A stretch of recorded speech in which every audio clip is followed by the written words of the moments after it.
Good evening, Yeshiva Shalom Bayit. No, Nadav, let's go. Yeah, he's sleeping, Nadav. Okay. We're going back at page 9, Lamed Gimel. Bezat Hashem, we are back at the Yeshiva here learning Perek Sheni in Pirkey Avoth, Pasuk Vav, second chapter, sixth Mishnah. Lamed Gimel.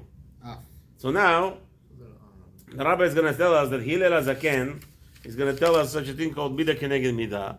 You do something, you get back. Avoth ra'ad gulgolet achat shesapa al pnei hamayim. Hillel HaZaken was sitting by a river. He was passing by, and he saw a skull of a human being floating in the river. Al pnei hamayim. Amar la, he said to the skull, Al da'ateft atefuch. Because you have drowned somebody, you were drowned. And whoever drowned you, yetufun, will be drowned. Says Rabeinu Yonah, what's going on here? When the Mishnah talking like this is a mystical thing. It's called Agadata. Anytime that the Mishnah tells you something, he wants to teach you halakha, but Derech HaMashal, there's a lot of secrets in it. But let's see what Rabeinu Yonah wants to tell us here. Rabeinu Yonah, Vav, in the bottom. עבור ראה גלגולת אחת שטפה על פני המים, על שהרגת וגרמת להציף גולגולת הנהרג, because you have murdered and you've thrown the skull of a person that you killed into the river. הרגוך והציפו גולגולתך. Now what happened was somebody murdered you and throw your skull into the river. ושלא כדין עשו כאילו שפכו דם נקי. The truth of the matter is, it's not it's inappropriate, right? Just because somebody murdered, let's say Mechal Shabbat. What does a person get from Mechal Shabbat? He gets skila, right? What about somebody who kills a person? What does he get? He gets saif, right? He gets his head chopped off. So let's say somebody threw stones at his friend and killed his friend with stones. What punishment do you get him? No, on purpose. Okay. No, he took a big rock and threw somebody's head. What hereg means? It means saif. Very good, saif. Good. So what do you do? You chop off his head. Doesn't matter how he murdered. His head is chopped off. That's murder. So now, Rabeinu Yonah explains that in this case, when the person did something, right, his punishment. But again, what's the punishment? The punishment is he has to be killed and he has to be buried, right? Lo talu at the man. They hang everybody, even the guy that chop off the head. They hang it up for 3 seconds. For 3 seconds, they hang it up, take him down, bury him right away. That's how it has to be. What bothers you? If he has no head, By the shoulders. What? Well, I'm sure there's a way to figure it out. Whatever it is. Now, what happens is over here, this person has to be buried, but he's not buried. So Rabeinu Yonah says over here that Hillel HaZaken is telling him that whoever is going to kill you will also be drowned. But why? Maybe it should be, for murder, it should be killed, the saif, and buried. Again, so he said like this. והוא הדבר כי אין בדין בידך להעמיד הרוצח אח בית דין בזמן הבית על פי התורה. וכל ההורגו חייב מיתה. Now, so you might think what? not to kill. No. Sorry, right. That's right. So you might think we discussed that earlier in this forward. First of all, there's a rule is there is no chayav mitah today. Nobody. Okay, and I'm very ashamed to see such a thing. Oh, this guy is Amalek. I'd rather say machshemo v'zichor somebody. Let's say Rashaim. A lot of governments in Israel are Rashaim. All the politicians, all of them, there are people who are mamash, they're geared up to go against the Torah, and their whole premise is to go against the Torah. So you say mach shema v'zichram. I was in Israel one day, on Shabbat. מותר להגיד את זה על יהודי? בטח, זה יהודי, זה הורג יהודים. מותר, מצווה, הקדוש ברוך הוא יהרוג אותו כבר. שילך מח שמו ללך לזה עזאזל. זה ככה השם רצה. זה אומר ככה השם על Shabbat. You have to daven to Hashem. Hashem should kill. No, Hashem should kill the murderers of Jews. Right now you have Bibi Netanyahu. He put everybody. Let's just say like this: Hitler. Let's relax a little bit. Hitler would be happy to be in the place of Bibi. Why? Hitler, he only experimented with medication on 1.5 million Jews. Imach Shemo V'Zichro Bibi experimented on 4.5 million Jews against their will. Forced everybody. You can't go to the bank. You could say whatever you want. No. This is the fact. Don't say that. You know what? Don't tell me what to say. The guy tells people you can't go to the bank unless you get experimented on. We'll shoot you medication. We'll experiment on you, and only then you can go to the bank. You know who Bibi is? This is now the problem. Let me just finish. The Jew over here decide who's going to be this guy over here. You're right. You guys Now I was in Israel on Shabbat, and the rabbi got up. He was part of the Knesset. The rabbi in the shul, in Tel Kabir. I was there, and right. What did he say? What bothers me? Hey, he's talking about another MK, whatever one of the 120 sons. זה המלאקים, זה המלאקי, זה המלאקי, זה המלאקי, זה המלאקי. חביבי, זה המלאקי. And זה היה כמו בפורים. Now what everybody's learning. מתפר פרשת זכור, to kill המלאקים. What are you talking about? Now they're going to go kill. You can't talk to people like this. You can't say people, זה המלאק, זה ערב רב. No. The reason why I say יימח שמו וזכרו to רשעים is I want Hashem to kill them in order to stop murdering people. You can't continue killing people. Rabeinu, right? What did Rabeinu do? Rabeinu, Baruch Hashem, in the end of his life, I don't know how many people he was trying to kill, but we know when he was young, he killed a lot of people. What? What are you saying? After the video. No, we know Yitzhak Rabin, by the way, killed a lot of people, a lot of Jews. On the boats. What the excuse? The excuse was, it's not healthy, they have cholera over there, they're going to come over here, they're going to get everybody sick, let's kill them. They blown up boats. Blowing up boats of Jews coming to Israel. And nobody's ashamed of this. Nobody's ashamed. They should burn completely anyone who was part of it. Ben Gurion, they should burn all their statues, they should burn other statues. All their literature about this Rashaim, murderers, killing Jews.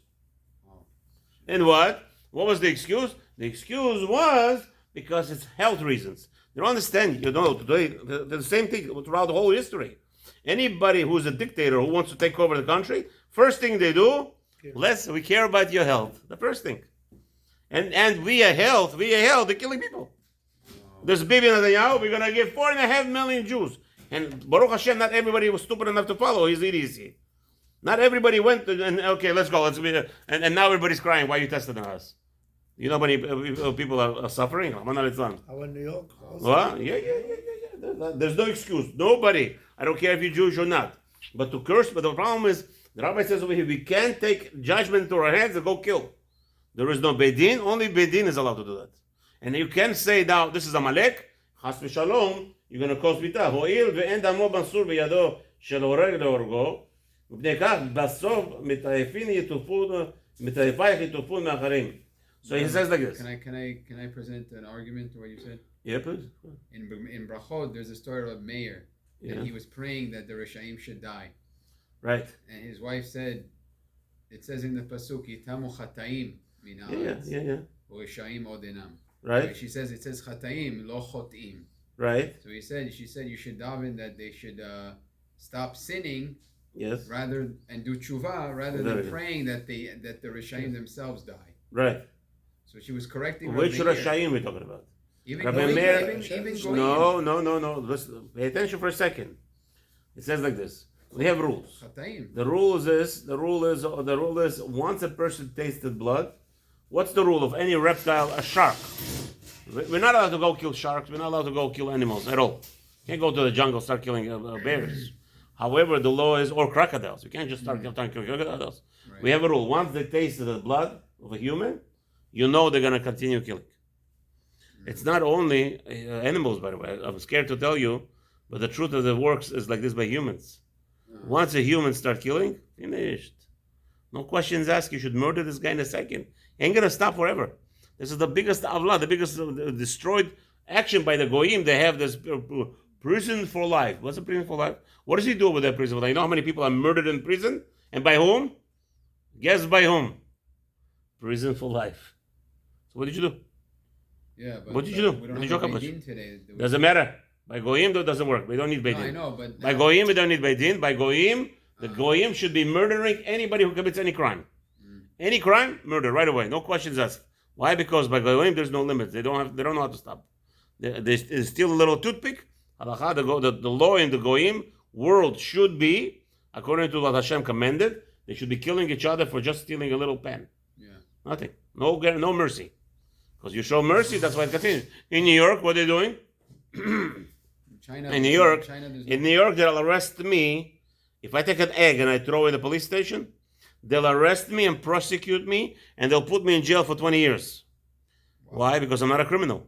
But if I go and stab, there's a criminal who is a criminal record, will take a knife and stab a police officer, he'll be out in less than 30 days. Why? Because they won't cast. That's what they love. The troublemakers, they go out, cause problems. Because that's what they are. Rashaim, there's no laws. You have to know that when you do stupid things, when you're supposed to act, they're not going to act. They have mercy. In Goyim, they have mercy on the murderers, and they have very tough laws against regular criminals. I understand Bruria's statement. So the Bruria says like this. So the whole story is like this. Over there, they were chapping, they were torturing Rameir. Not touching him. When I said to touch him, he will kill them with his own words. He doesn't need Hashem. Right? So over there, they were causing him tsar, meaning that what happened was like this. What were they doing, making fun of him? They put signs all over. Rabbi Meir is coming to give a shiur. Okay? So Rabbi Meir comes to shiur. What does it say in the bottom? It says, Rabbi Meir will speak Ilchot Ktuvot. What happens in two brothers, in the case of two brothers married to sister, and now one of the brothers dies. And the whole thing, okay. And now he gives an outline. This is really the speech. Rabbi Meir comes to the shul. What does he find out? He prepared a beautiful speech. What in the bottom? It's written, Rabbi Meir is going to speak about Masechta Kiddushin. What happens with a person? When does he do Pidyon HaBen? Did he do Pidyon HaBen before 30 days? And what does he do? Rabbi Meir is sitting over there. What's going on here? Maza. He looks like who is this? Who puts up the signs? This guys went around and signed the chain. They were mitzarim. They were mitzarim. Rabbi Meir. What mitzarim? They were causing him always to be embarrassed. Speaking Lashon Hara. Yeah, Lashon Hara, making him embarrassed all the time. So he says, you know what? Hashem should take them away. Now, by the way, so that's the pirush of the word. Itanu muchatayim in Aretz or chotim. Lo katuv itamu chotim. So she says to him, Lo katuv le'itamu chotim. It doesn't say all the sinners should dissipate. It says the sins should dissipate. So daven for them, their sins to be dissipating. Again, this is personal, and this is not talking about harming other individuals. They have a mitzvah. Now, besides what I'm just going to tell you right now, it's my hagdara a little bit. I say, listen, somebody calls me mitzar, I sit quietly, I go. Even though my Rosh Yeshiva, Rav David Lupyan, Shlita, the son or grandson of Raveli Lupyan, he says, Befirush, anybody causes you any little tsar, you're allowed to die. He brings midrashim, you're allowed to daven for him to die. But I read in Halacha a few weeks ago, Asurim Sordin El Hashem. Right, no, you're not Sordin. Not Sordin. No. 1 second. No. Excuse me. No, it's not true. It's not true. Excuse me. 1 second. You could pray whatever you want. Habibi, you could pray whatever you want. This is my Rosh Yeshiva says. You could do whatever you want. That's not what we're saying here. When you're saying Hashem, let Hashem judge you. That's not what he's saying. What is the difference? Hashem, this person is making you suffer. Please kill him. You're allowed to do that. Now, I don't hold of it, Rishita. Very simple. 1 second. 1 second. 1 second. Shema, Nadav. I don't hold the Shita because I have an argument on that. I say, listen, wait a minute. You know how many people calls me tzarot? Maza. If I'm going to start doubting for everybody to die, who's going to be in the world? So I don't hold that Shita. My Rosh Yeshiva was very strong. This is what the Shita is. However, when people are murdering other people, it's a mitzvah to die for them to die. Daven for them to die. Mitzvah. Hashem killed them. You're not allowed to pray that something bad happens to someone. No, you're not allowed to be Moser Din and allowed to say to Hashem, let Hashem judge us. Maybe we're supposed to believe, it's supposed to happen to me. No, to you, yes. To others, no. You're supposed to think Hashem should forgive him for embarrassing me. That's you. But if the person is going around, I don't understand. We have a mitzvah, the right of 600. You have to go and kill the murderer. The guy is running with a knife. So the Shiva says he brings midrashim. What is the drasha that all the rabbis talk about? If someone מתצער אותך, זה מהשם, תקבל את זה, יפה מאוד. Good. טוב לך, שלך לך, רע לך. יפה מאוד. My Rosh Yeshiva said, listen, if somebody's suffering, the guy is suffering, you don't have to show it outside. Hashem, please get rid of the suffering. If you don't know how to handle it, you don't know. Well, you're not doing anything. You're not going out. It's true. It is true. Go ask the question. I'll give you my Rosh Yeshiva's number if you want to call. Okay. Next. Now, anybody who goes ahead and kills a murderer, let's say you have a Jew that wants to kill other Jews. If he doesn't have a knife in his hand to kill other Jews, you're not allowed to kill him. As long as he has a knife in his hand to harm somebody, you're allowed to kill him on the spot. No ask questions. What's the reason? That time, Right. But if he doesn't have in his hand a knife to kill you, No, even today. no, even we're talking about today. If a Jew doesn't want to kill you, you're not allowed to kill him. You went ahead and kill him because you know he's a murderer, right? Now, who's guilty? The person murdered. This murderer is guilty now. Why are you murdering somebody? Yeah. Without a Beit Din, asur. If the Beit Din says he's chayav mitah, Only the Beit Din is allowed to kill in the case. and then you kill him. Only you're witnesses not, is hold. then you're not chayav mitah. Because Okay. it's like a dead man walking. Okay, we'll see.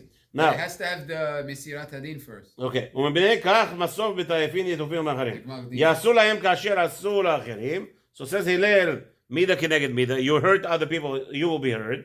כי על כן יהיה הדבר הזה שכולם חייבים ומגלגלים חובה על ידי חייב. Now what happened was that everybody is guilty for murder. So what happens that the cycle it continues in murdering. One murders, the next one murders, and that's never-ending cycle. But Zion. they each get punished for murdering. Each one gets punished for murdering the previous guy who they had no right to kill. Yeah, exactly. Even though you might think Hashem, he killed somebody, so maybe I should kill him. You're right, but it has to be, your killing has to be done only out of the Beit Din. You're not allowed to kill, but just because you decided. No. As we learned this past week, that we cannot kill a murderer because he's guilty. Unless Beit Din declares. So he's like exactly like anyone else. Yeah, that's right. Zayin. Continue Mishnah Zayin in page Lamed Dalet. Hu haya omer, marbe basar, marbe rima. So now, he says the following. Anybody who is, Baruch Hashem, satiating himself and he's growing in buildness, Baruch Hashem, he's a big buffy guy. If he makes a lot of this meat in his flesh, he gets a lot of worms to eat him in the end. This is talking about marbe. What does marbe mean in Hebrew? Marbe means he is doing it on purpose. We're not talking about people today, by the way. People don't understand. This is the biggest, I could say, I wouldn't, yes, almost apikorsut. Not believing in God. What's the not believing in God? Everybody should be skinny. You're fat, you're not healthy. Who said? Who said, first of all? First of all, it says in the Gemara clearly, when a person is born, there will be a decision who's going to be skinny, who's going to be fat. It's clearly outlined. I know people who are trying to lose weight all their lives, and we gain back. I went up, I was about 300 pounds before I went to the hospital. I got up, I was 216 pounds. I gained all of it back. And I tried not to. What am I doing with the extra? I don't eat, I don't stop myself. Wow. One time I eat, many days of my life, I eat one meal a day. This is the problem. Yeah, that's not a big problem. Okay? Drink a lot, whatever it is. It doesn't work. So he says like this. Somebody marbe basar, meaning he goes ahead and he wants to look fat. What's the purpose of this? We'll see. Maybe Rabeinu Yonah is going to touch on that. The people who are chubby, you know what the people think? He's a wealthy person. He's a wealthy man. He's going to be successful in business. So why did he become fat? So people are going to think he's successful in business. Oh. Also, the Gemara tells us who are fat people? Those who collect interest. On their money, they're very fat. Nah, not you. Who says it means being fat? Maybe it means eating meat. No, because marbe rima. Oh. In the end, when he dies, there's going to be a lot of worms eating him. Right. That's what it means. Okay, well, marbe. It probably comes from eating a lot of meat. It could be. No one becomes a sumo wrestler on broccoli. Okay, that's what you think. That's what you think. Again, you're talking like the generation. No, it's if Hashem said this guy's gonna be sumo wrestling, he could eat raisins all day, or he could eat sesame seeds all day. Well, Hashem's gonna put in him the desire. Not necessarily. How much Gaon Vilna ate? You know how much Gaon Vilna ate? Guess how much Gaon Vilna ate? He was fatter than me, they say. Gaon Vilna was fatter than me. And I'm built. Gaon Vilna ate one piece of bread the whole day. Throughout the week. On Shabbat he ate. Yeah.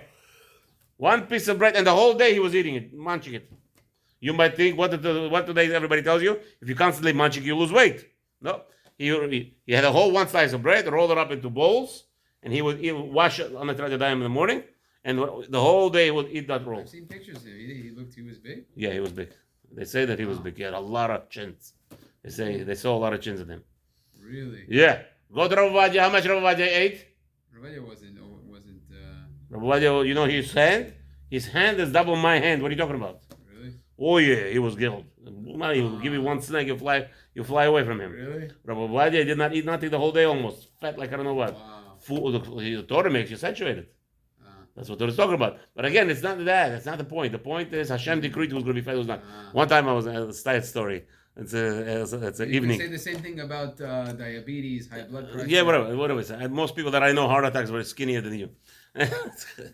So now, I was in Landau's, in you know Landau's, in Brooklyn. We have a shul on Avenue L and East 9th Street. So I used to daven over there because the mikveh is there. You go to the mikveh, you go up and you daven, try to be holy one day. Okay, anyway, so now I daven. I daven usually sometimes net, sometimes late, 7 o'clock, 7:30 minyan. So the 7:30 minyan is always on the first floor, and there's 3 floors, like basement, second floor, the first floor, and there was a minyan every hour. So he had 7 o'clock, 7:30, sometimes 8 o'clock somewhere else. Okay, now, so every hour there's a used to minyan start. 7:30, 8:30, that's the next minyan. Okay, so I finished davening, and by me, I learned a little bit here, there, 2 balachot, I learned this, that. By 9 o'clock I'm done already, ready to get out. They have a rule. The rule is 5 to 9. 5 to 8:25, 5 to the next half hour, they start Shmoneh Esrei. Always, that's the rule. So 8:30 they start Shacharit, 8:55 they start Shmoneh Esrei. No matter what, Yareg v'lo yavor. The world collapses. 8:55 you must be standing Shmoneh Esrei. I don't care how you got there. Okay.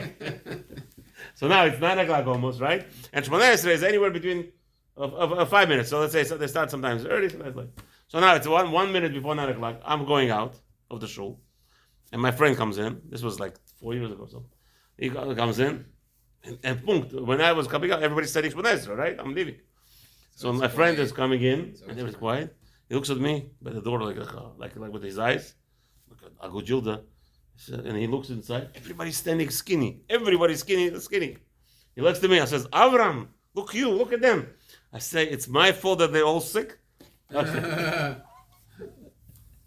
All right. Anyway, so then how did you get so healthy? Baruch Hashem. So let's continue. Marbe nechasim, marbe daga. Tell me the trick. Now the person is marbe nechasim. Person goes ahead and buys a lot of properties. What's in the end? It's going to cause him to be always worried. He's always afraid somebody wants to steal. Marbe nashim. Now this is again language that he goes out and he gets. He is actively doing something. Marbe nashim. He goes out and gets more wives. Marbek shafim. In the end, if it's more than halacha, what does halacha tell us? Halacha tell us 4 wives max, the best. Your person could have 1,000 wives, but like Shlomo HaMelech, Allah Shalom, Shlomo HaMelech had 1,000 wives. In the end, he ended up like this Mishnah says. What? If you have too many wives, they're always going to be concentrating to get you. Is it not good to have 1 wife? What? It's not good enough to have 1. One is I believe all the problems today is because we only have one. Really? 1 wife. Yeah. Marbek shafim. A person gets a lot of what's his name? Can you marry another woman against your wife's will? I don't know. Ask your rabbi. You're my rabbi. Not my rabbi. We have to learn many years. Why don't we go to sugya? There's a whole sugya about it there. Yes, there's a lot of Sfarim say if you different town, you work in different towns, you're allowed to have different wives in different towns. There's this whole discussion. Yeah, why she has to know? What bothers her? Interesting. What bothers her? I didn't know that. No, the woman today think that's it. The husband has to just love me. The problem is the woman think today that the husband just have to love me, but in turn they abuse their men. They have their noses are up. Yeah. Today, you know how many women don't want to be with their husband, don't go to mikvah one time. All the story, all the crazy here. Rabbi Luton told me here in this town, in this neighborhood, 90% of women Friday nights don't go to mikvah. Why? Because first of all, it's a long walk. Whoa. It's a long walk. They push it off until Sunday, Motzei Shabbos. It's a big problem. I learned that you can go before. We don't follow that. It's another percent. The 10%, the other 10%. Some call some Ashkenazi rabbi who give him permission to go to mikvah 2 hours before Shabbat. Do me a favor. Rabbi Edry said you can. Again, we don't do that and finish. Next. Rabbi Edry and Rabbi Avoth. Marbe nashim, marbe kshafim. From Rabbi Moshe Feinstein. Again, no, we don't do such things. Yeah. Marbe nashim, marbe kshafim. Anybody who gets a lot of wives, he gets a lot of witchcraft. Why? Because each woman wants to make sure the husband comes to her bed at night. Marbesh, again, this is talking about more than 4. Shulchan Aruch says 4. Why 4? You give 1 week to every wife a month, you'll be fine. 1 week a month.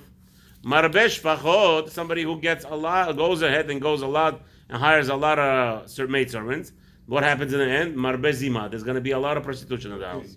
Marbe Avadim, anybody who goes and hires a lot of, buys a lot of servants. In the end, it's going to be Marbe Gazel. Why? Because the servants are going to have quota. You're going to give a quota to each servant, right? Like today, you have police officers. What are the police officers in America? They have a quota. They have to give certain amount of tickets. A year, they have to arrest certain amount of people to get a higher ranking data. So what happens? They go and do things that are against the law. I thought it means they're going to steal from you. No, not from you. Marbe Gazel, they're going to go and steal from neighbors. They're going to go steal because they want to make sure that they justify their existence. Really? Of course. Oh. Remember, again, what are they stealing from you? They're part of you. No, they're avadim for you. Right? And what are they stealing from you? They're not stealing from you. They are stealing from your neighbor to justify their existence. We'll see. Marbe Torah, anybody who learns Torah constantly and adds to his Torah, Marbe Chaim, in the end, he will have a longer life. Okay, so now we have a secret, right? Some people, what is the secret? Those people who are looking for what? There's a lot of goyim, they're busy all day. What are they looking for? How to be immortal. Okay, those guys, you ever heard of that? You know, all the movies today, the whole world today. I want to live forever. Only one, Jackie Chan, what is that? No. What's this guy? The Chinese guy. Huh? Yeah, all the movies. When I was growing up, that's what it was. The goyim are constantly, we want to be immortal. Highlander, like what he's saying. Yeah, this guy. They make theories that there is a way, if you kill other people, you stay longer alive. That's disgusting. Right? That's what the goyim are all about, murder. What the Torah tells us, if you want to live longer, come and learn Torah. Marbe Yeshiva, Marbe Chochma, anybody who sits and learns Torah constantly, he gets more wiser. Marbe Eitzah, Marbe Tvuna. If he goes out and he asks always rabbis questions, he gets more understanding of this world. Kana Shem Tov, Kana Le'atzmo. Anybody who is, people think, praise this person for being a good person, it's good for him. Kana Lo Divrei Torah. He went ahead and he did not go to eat steak, or he didn't go enjoy the party, or spend more time with wife. He came to Beit Midrash to learn. He came to Beit Midrash to learn Torah. Have a wonderful night. Kanalo Chaye Olam Haba. Anybody came and heard a little bit Divrei Torah, now he goes to Olam Haba. Rabeinu Yonah. Okay. Let's just do a little bit of Rabeinu Yonah. Nadav, you stick around for a few minutes? Let's go. Continue. Zayin. הוא היה אומר, מרבה בשר מרבה רימה. What does that mean? Doctor, we love you, doctor. You're the best doctor in town when you're in this room. When the next doctor comes in, I say the same words. It's the way it's supposed to be, no? It's supposed to be, no? Let's go. האדם חושב כי על ידי התענוג והעידוד חיים יוסיף. A person thinks that if he's going to have pleasurable lifestyle, he's going to have longer life. כי ינהיג עצמו על פי הטבע. Why? Because he's going to be always constantly busy about what? About nature. Those guys that are lifting weights, you know, those guys that they're Agogildas, the Arnold Schwarzeneggers, but in the end they're just leaving it all when Shilton biyom hamavit, and they think that there's not going to be, the death is not going to conquer them. Lo le'ezev lo lehoyil yeh lo lebasarahu. Nothing. All those, you know, those shririm, all those muscles that the guys are working for, it's nothing. It's not going to help him when he died. When he dead. Ki leboshet v'gam lerima. In the end, what are they going to say? Look at this big giant. Look at this big giant. He was working all his life to become strong, and in the end, worms are eating him. Marbe nechasim, marbe da'aga. A person who buys a lot of possessions, he gets worried. Al yachshov ki al kivod oshro v'rov nechasav yivale ayabav batov u'shnoktav b'neimim.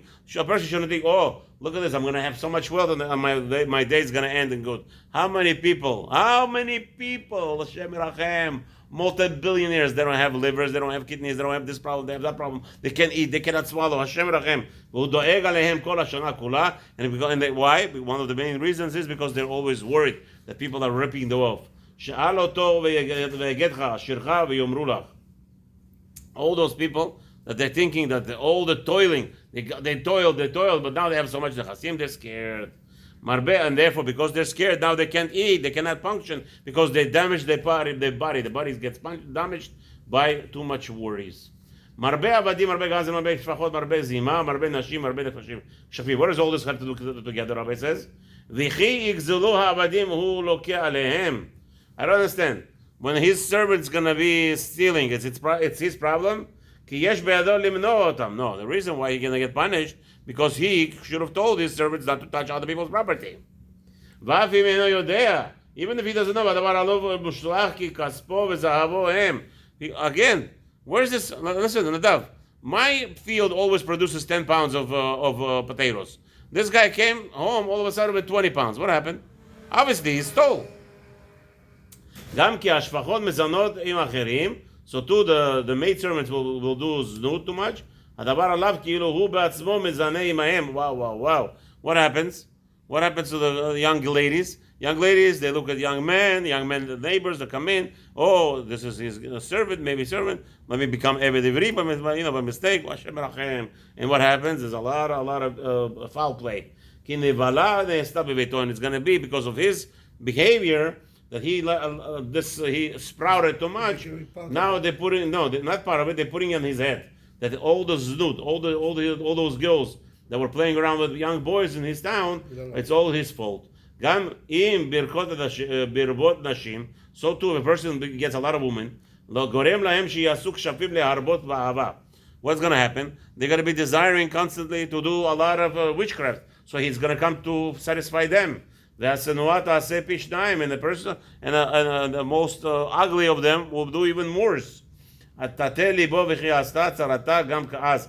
והצווארו יתלו הדבר. And Hashem is going to, all those things that they're going to do, all the witchcraft that this woman going to do to have their man to come to sleep with them, shalom, right? Or whatever, even for their mitzvah, even, because they're busy with witchcraft, it's going to be on his cheshbon, on his calculation.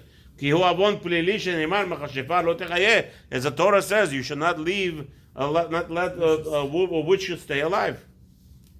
Marbe Torah, marbe chayim. A person who adds Torah, he adds life to himself. Here's the life remedy. Here's the life hack. The life hack is, if you want to live a long life, don't look for immortal portions, all this garbage. Go and learn Torah. This is opposite of what he said. A person who is trying to become fat or busy with his muscles all day, over there, the worms would eat him. But over here, he goes and he toils learn Torah. He's going to have a longer life. Over there, because he is busy with his body, he's working on his physique, his strength, like Arnold Schwarzenegger constantly. For that, they're going to cut down his life shorter. But somebody who is learning Torah, constantly busy with more and more shiurim, that person will live a longer life. Why? Because he dedicated his time for Torah instead of dedicating it to something else. Same thing, that this is talking the opposite of person who is amassing wealth, because over there he's going to be amassing a lot of concern. Because a person who's constantly worried for his possessions, he's going to lose life. But when the person is what? He is worried to understand Rabeinu Yonah. He doesn't understand how to learn Gemara. Over there he's worried, is he understanding it properly or not? There it's totally opposite. It's actually giving him a longer life. For sure,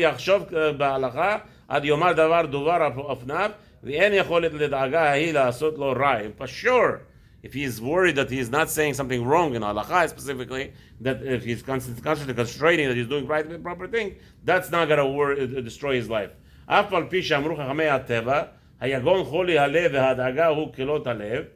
Hayagon, the worried, it's a choli lalev, v'hadaga, and concern, it's kelot alev. It's like eating up the, right? It's like dissipating the heart. It's too much worry. However, when a person worries about Torah, if he's doing it properly, if he's learning it properly, in that case, they will add life for him. And as it says over there by Shlomo HaMelech in Mishlei, Yirat Hashem tosif yamim. Fear of God. What is fear of God, Nadav? Pachad that I'm not saying anything wrong in my learning. I'm not pronouncing it wrong. I'm not teaching it wrong. There, Hashem will give Ushnot Rashayim Tiktorna. If any of the evil people's life gets shortened, However, the people who learn Torah and they're worried about Hashem's Torah, their lives get more. So somebody who somebody who is sitting and learning and digesting more and more, and therefore now, because of this, he's sitting longer and toiling over Torah. The other students will come and hear his new outcomes of his learning. And they will clarify the issue, the ideas, the new people, the new ideas. That in its own it gives its own wisdom.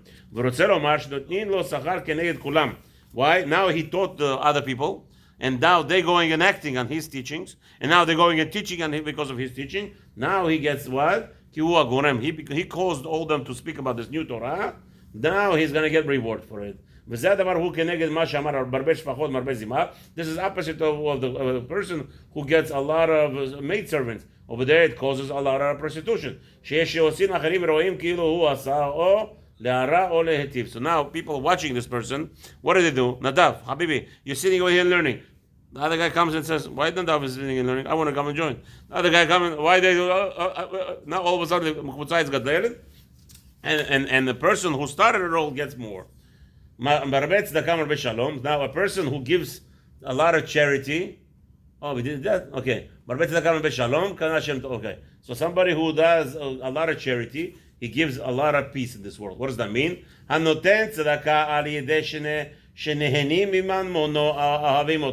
Why? What happened? Those people, the poor people who get money from him, they love him. And he causes peace in this world. Why? Because now, what happens? This ani. Why is it ani? What giving charity is peace? Because the poor person is not upset with Hashem anymore.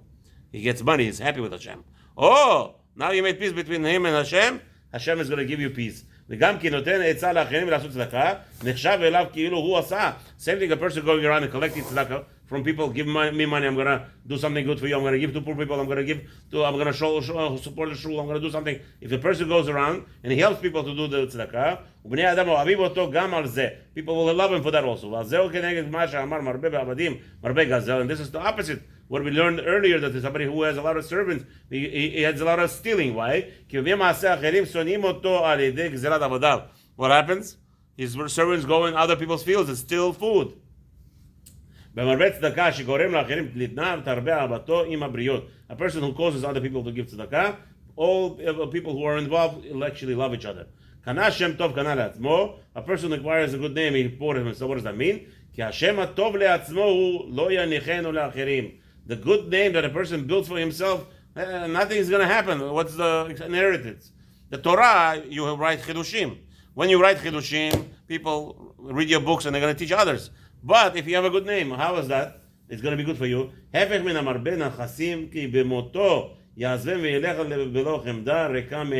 Well, same thing. A person, it's opposite to what the person acquires a lot of possessions. When he dies, all it's spread around.